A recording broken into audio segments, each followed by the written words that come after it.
And hello, friends. Welcome to another episode of Chapters here on Armstrong Cable. Chapters is the television show that profiles local authors, editors, and publishers in our community. I'm Elliot Parker, and it's great to have you with us. We're delighted to have local author and publisher John Hash with us today. And John Hash is a former attorney. He's also a licensed pilot.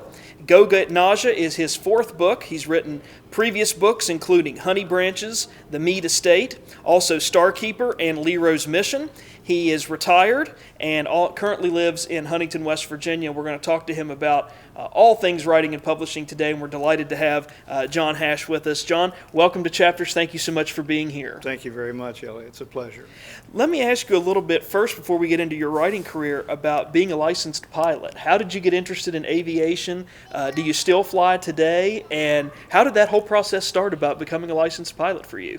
Well, I don't know where it began, but I was always fascinated with aviation and airplanes as a child, and my brother became a Navy pilot, and that helped crystallize it for me. So when the opportunity came along late in my 30s, I took flying lessons at Huntington Tri-State Airport and flew in this area, and later when we moved to North Carolina, I used the plane in business, and we enjoyed it a lot.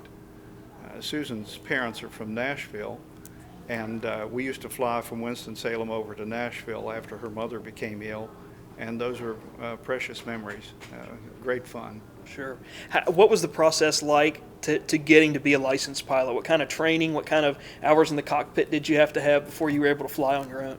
Well, you have to have 40 hours to get your private license, and after 25 in those days, you could solo.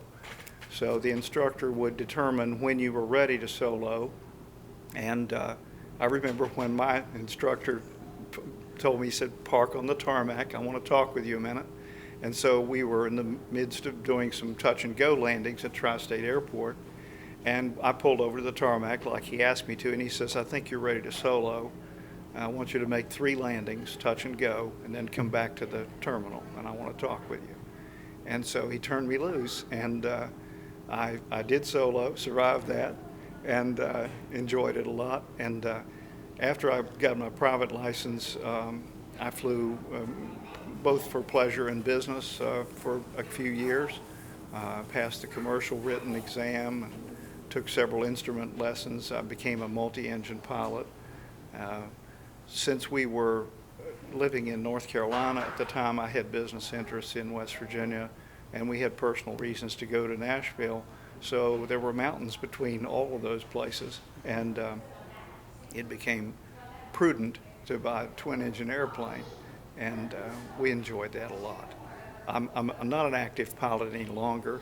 I haven't been for several years, but I love aviation, and my books are, if you notice the titles or the covers of my books, almost all of them have an airplane in them, except the first book, which is the Honey Branches book, and that's a history book. But I did enjoy being an active pilot. It was an enriching experience. My mother asked me one time, she couldn't understand why my brother and I would be interested in airplanes and enjoy flying. She said, "What is it about aviation that attracts you?" And I said, "Mom, it's magnificent." And I stand by that. It was magnificent. We had some wonderful flights, and it was a lot of fun and very satisfying. Oh, it does sound like a lot of fun. And is the twin-engine plane still your favorite one to fly if you were going to fly today? Oh, yes. If I had my way, I'd have my twin Comanche back, and it was a beautiful, well-coordinated, economical twin. It was swift as well as economical. Some of them are gas guzzlers, so to speak, and this one made good gas mileage. It was a beautiful plane. That's great. That's great. What an interesting sort of side hobby or interest that you have there. And one of the reasons I wanted to ask you about your piloting career is because one of your books, Starkeeper, short stories for those interested in flying, pilots and would-be pilots, is something that you've published. And it's primarily a group of short stories about aviation. And I want to ask you about this quote because we talked about this before we started taping, and it's one of my favorite quotes.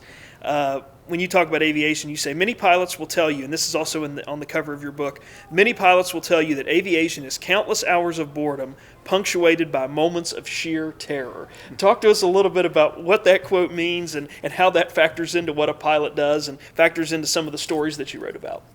Well, there is some anxiety in some of my stories. I wouldn't go so far as to say there was terror, but you can imagine being over mountains at night and having an engine quit on you. That brings your adrenaline count up very quickly. Airplanes engines are highly stressed.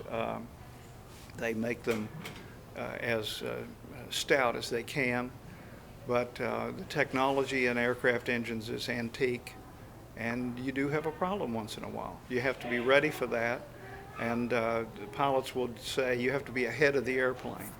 When I took my training, the pilots who taught me to fly said always have a field in sight, and just in case.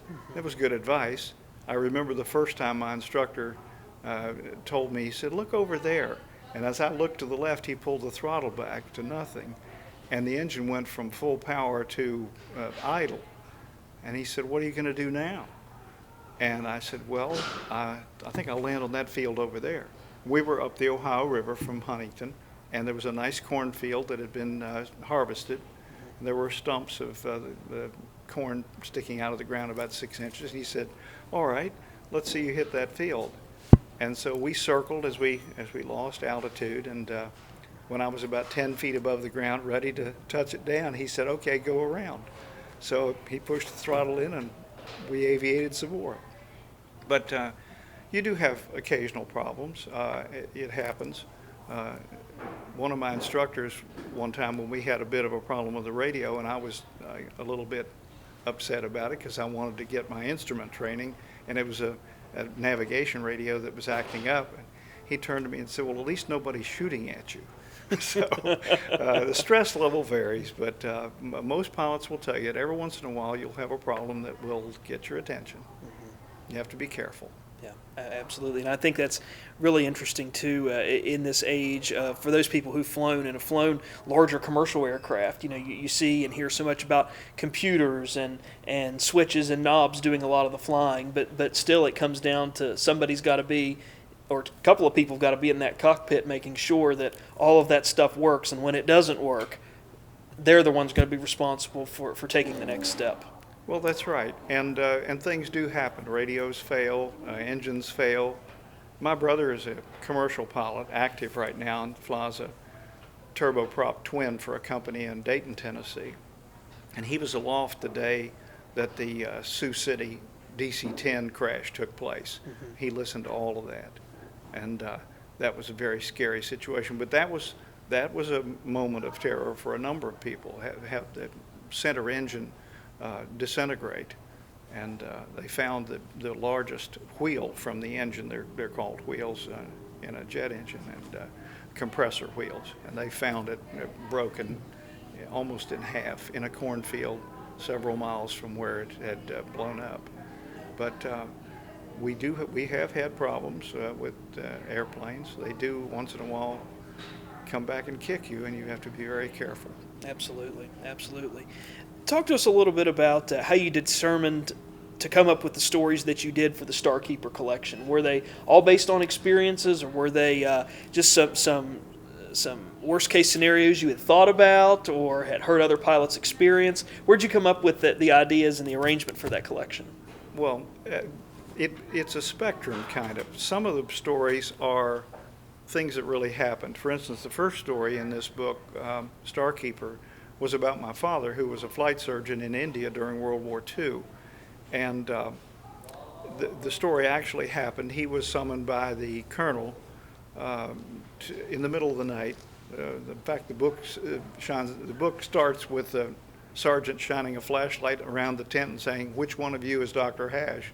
And my dad said, "Well, that's me." He said, "The colonel wants to see you. Come now." And so Dad went in, and the colonel briefed him that a child of a tribal leader in the Naga country, the Nagas were headhunters, but they were our allies during World War II. They hated the Japanese. And the colonel told my father that this boy had come down with a serious illness. He had high fever, and they suspected it was smallpox. And my dad was the only doctor in the hospital complex there who had had smallpox and survived it. So they sent him, and he went up into the hills, and ultimately using the sulfa drugs, which were just then becoming usable, the boy's life was saved. And so I had to write about that. When my father was leaving, the chief gave him a snow leopard pelt, which was, he said, it's my most valuable possession. And my dad came back, sent it home to Charleston, West Virginia, where we lived, and my mother had a fur coat made of it and wore it for many years. And it was a beautiful thing. But I went around Robin Hood's barn to answer your question. How did I come up with these stories?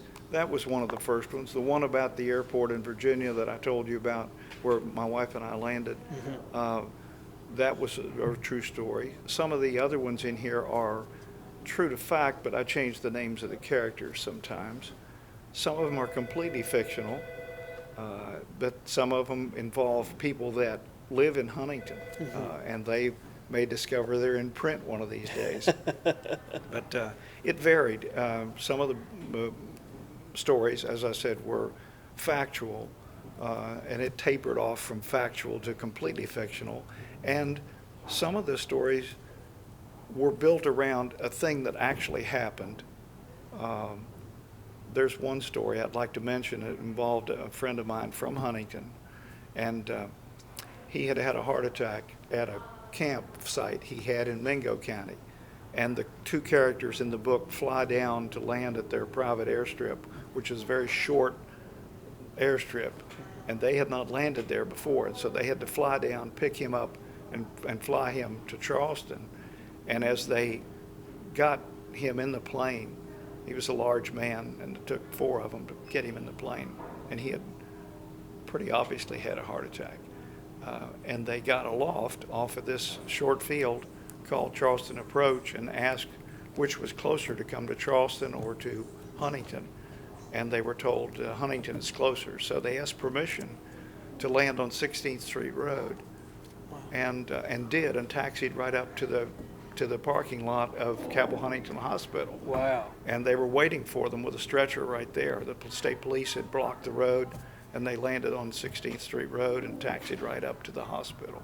So it was just, it was fictional and created out of whole cloth, so to speak, but the man was a real person, and he really did have a heart attack, and he really did die. Do you find, John, that writing fiction is easier than nonfiction, or do they both present sets of challenges for you as a writer? Which is easier, which is harder for you to write? Nonfiction is much more difficult to write because you have to know the facts before you can insert any of your own artistic talent into it. If it is nonfiction, you're stuck with the facts. So the more facts you know, the more information you have, the stronger you can write. Fiction is easier in that it's all in your mind. And if you have a story completely organized in your mind, it's really very easy. It's not that easy for me. I know people who completely outline their book before they write any of it. That would drive me nuts. I can't do that. I start with a thought and I go with it. I think I know where the ending is going to be, but how we get there is what interests me and what makes the book interesting to others, I hope. Let me ask you about another character that pops up in some of your other books, a character named Lero. And Lero pops up in one book called Lero's Mission, and he also appears in another book called Go Get Nausea. Tell us a little bit about Lero, who he is, because I think he's a great character. I think that you've done a great job making him interesting and multifaceted.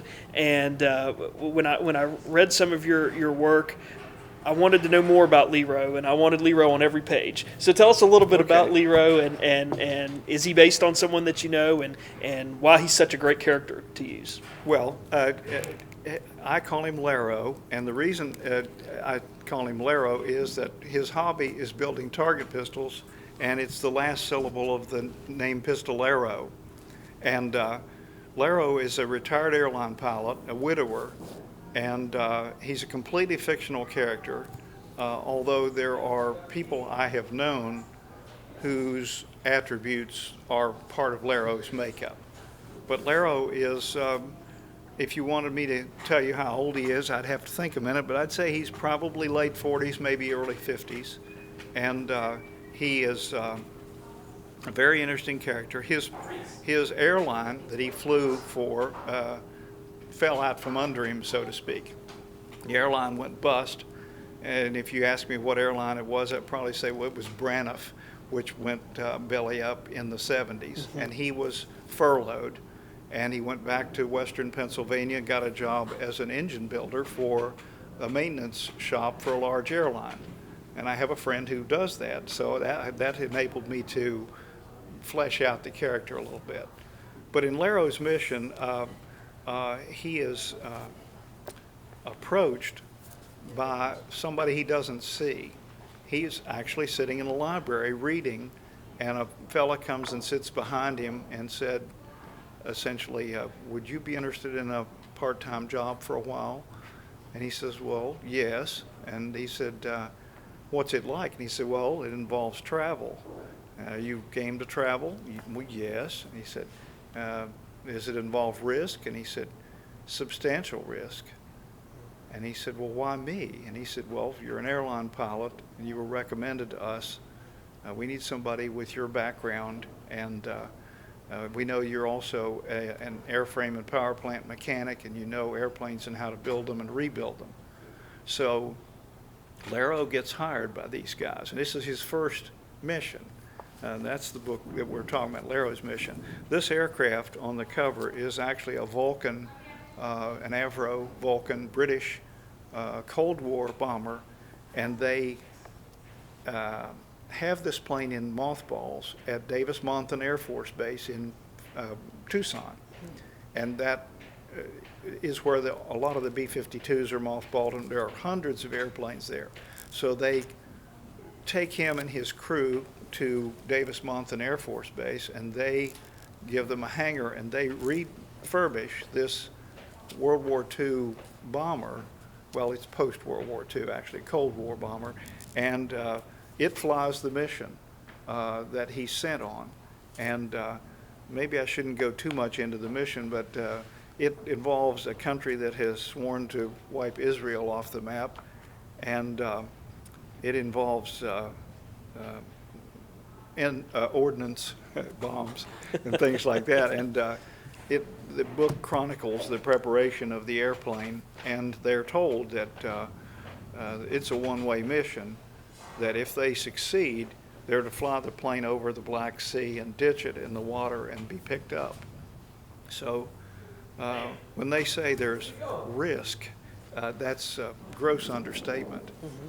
But Lero's a pretty interesting guy, I think, and he's been involved in that one, and then also in the second book, Go Get Nadja, which is a story about the retrieval of a double agent who is working for us, who is a secretary to a scientist in the atomic energy department of a foreign country. And she's been feeding our country information for a while, and the heat is on, and she is suspect. So the powers that be ask Lero and his guys to go get Nadja, and that's what that book is about. I love how the Go Get Nadja book opens up, because Lero seems to be, sort of back into more civilian life, and he gets a telephone call, and it's from someone who, when they say it's time to go, it's time to go, and it seems like that in some ways Lero has to be willingly kind of pulled back into this. But once he gets back into the plot that you're talking about, it's so much of the Lero that we saw in Lero's mission, which I think is great. He picks up with all of his traits and characteristics right where he left off from Lero's mission. Well, thank you. Lero, I think, is a fairly interesting character. During the first book, he meets a lady named Jean, and that's her. These people all have noms de guerre, and Lero is not his real name. That's his nom de guerre, and her nom is Jean. And the man in charge of the unit, as they call it, is called Jefe, which is Spanish for chief. And Jefe is an older gentleman, and he brings Lero in under his wing, so to speak, and trains him. And after they finish the first mission, Lero and Jean by this time have become roommates. And they're very fond of each other and devoted to each other. And they work with Jefe to train operatives for other missions because the president and Jefe promised Lero that because of his age and because what he'd been through in Lero's mission, that they would not put him at risk again. That promise slips a little bit in the later books because Lero becomes a team leader and has to make command decisions, and there are times when he makes a decision to put himself at risk. And there are lethal encounters in these books.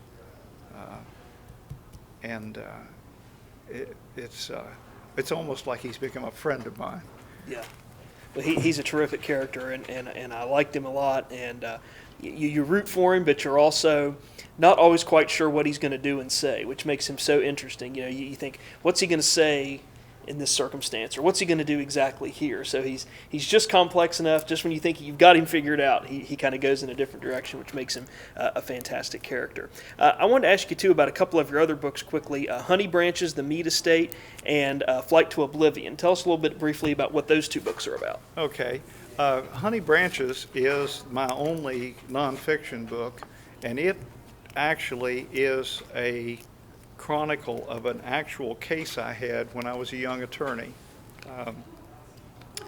A lady came into my office one day and asked me to represent her and her relatives in this case, and I spent years researching and checking leads about what she told me.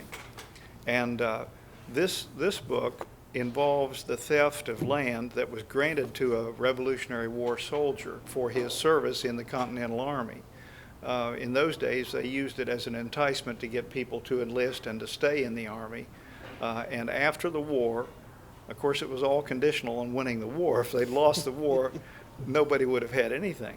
But after the war, Congress passed legislation, as they had promised to do, to give Revolutionary War soldiers treasury warrants.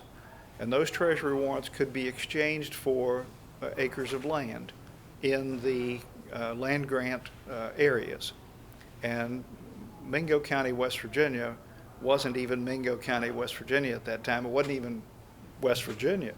And I've chronicled that development. When you look at the development of the counties in West Virginia, Mingo was the last county to be formed, and it took effect January 1, 1895. And this story starts actually with the Battle of Cowpens, which, if I remember right, was in December of 1778. But I'm sorry, that's the wrong year. It was 1770. Well, it may have been 78. Anyway, the lead character is a man named William B. Meade, and he fought in the Battle of Cowpens, was grievously wounded, not shot, but he suffered bayonet wounds and sword wounds, and he had a head wound that was probably would have killed most people, but he by chance survived and was in hospital for 9 months, and he survived the war and took up his treasury warrant. Being a private soldier, he got a warrant for 2,666 acres. And ironically and sadly, a relative went around him and usurped his treasury warrant. And so that was the beginning of his troubles. But William did not survive to get the land grants. They were granted between 1847 and 1854, and he died in 41. So, but he went through the process to get these tracts of land, and the land was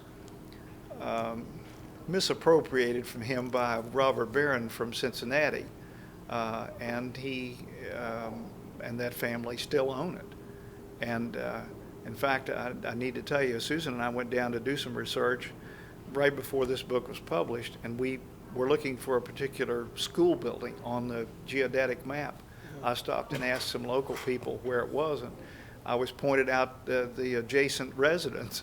And I said, well, gee, that doesn't look like a schoolhouse. And he said, oh, the schoolhouse has been gone for years. They built a house there. So we stopped and talked with the gentleman, and the first thing out of his mouth was to tell me that all this land had been stolen by this guy from Cincinnati.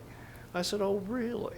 So it's a fascinating story, but basically what happened was through some trickery and treachery, they were able to take his rights from him, actually during his lifetime and after his lifetime. And the land changed hands, and the people who were the children and grandchildren of this man asked me and a lawyer from Columbus to represent him. Mm-hmm. And we worked on the case for a number of years and could never arrive at a point where we felt comfortable enough to take it to court. We thought we just didn't have enough proof to prove our case. So instead of just throwing all my notes away, I kept my notes and wrote this book over a period of probably 32 years. That's great. And the family, I'm still in contact with a number of people in the family, and it was a good thing for me personally to do this because, as I said, and tried not to be vain about it, but because of the research I had done and the attorney from Columbus had done, we probably knew more about this than anybody else. And he had died, and so I was probably the only one left with that information. So I felt a burden on me to write this book, and we did. It's a terrific book. It's a terrific book, and I encourage our audience to check that out in addition to your other works. John, in our final moments, we thought we would give you an opportunity to share some excerpts or an excerpt from one of your books with our audience so they can get a feel for your type of writing and how you approach certain circumstances. And so we'll turn the floor over to you for the next couple of minutes. And first of all, tell us what book you're reading this from and maybe set the scene for us before you begin your passage. All right. This is an excerpt from the book Starkeeper, and this is one of the first short stories I wrote. Now, this is called Chase City, and Chase City Airport actually exists in Virginia. It's a sweet little place, a single runway airport, no tower or anything, just some nice people. And this story takes place on the Wednesday before Thanksgiving, and there are people flying different airplanes in different directions, and things begin to happen. And I want to read an excerpt from the part of the book that deals with a couple who are flying a Piper Navajo, which is a pressurized twin-engine airplane, and they're at rather high altitude on their way west, and things begin to happen. So his wife says to Avery, who is the pilot, "I just can't get over how beautiful the sky is from 24,000 feet, she said. I just don't think I'll ever get used to it." "It's magnificent, isn't it?" he said. Then over a period of a few minutes, the purring growl of the engines began to sputter. Avery glanced to the right sharply at the tachometers and noticed that the RPMs were dropping. Quickly, he reached to the panel again and flicked on the electric fuel pumps. "Something's wrong," he said. Barbara, too stunned to speak, opened her mouth but said nothing. "Manifold pressure is dropping," he said. "We're losing power." "What will we do?" she asked. "Let's run the checklist and make sure we haven't missed something." At that moment, what had been a sputter and a stutter became silence, and the propellers began windmilling their way down to coasting speed. Avery pushed the thumb switch on his yoke and said, "Washington Center, 90906 Papa has a problem." Instantly, Washington Center replied, "Roger, 906 Papa, what's the nature of your problem?" 906 Papa has lost power on engines passing through flight level 230 now and declaring an emergency. 906 Papa, say type aircraft, number of souls on board, and hours of fuel on board. Center, 906 Papa has 2 souls on board. We are a Piper PA 31-350 with 2 hours and 30 minutes of fuel on board. Roger, 906 Pop, stand by. By this time, Avery was feverishly checking the gauges, switches, and valves in the cockpit to make sure they were all in the proper position. And finding all in order, he remained as perplexed as when the engines first began sputtering. Center, 906 Papa is going to have to make an emergency landing. Can you vector us to a nearby ILS airport?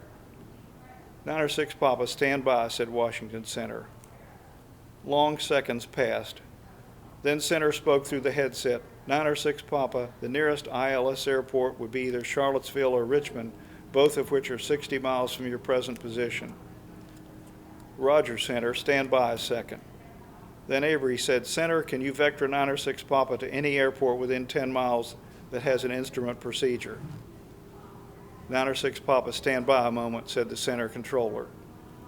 And then without much of a further pause, he said, the nearest airport to your position in your direction of travel is Chase City, Virginia, which has a non-directional beacon runway 36 approach.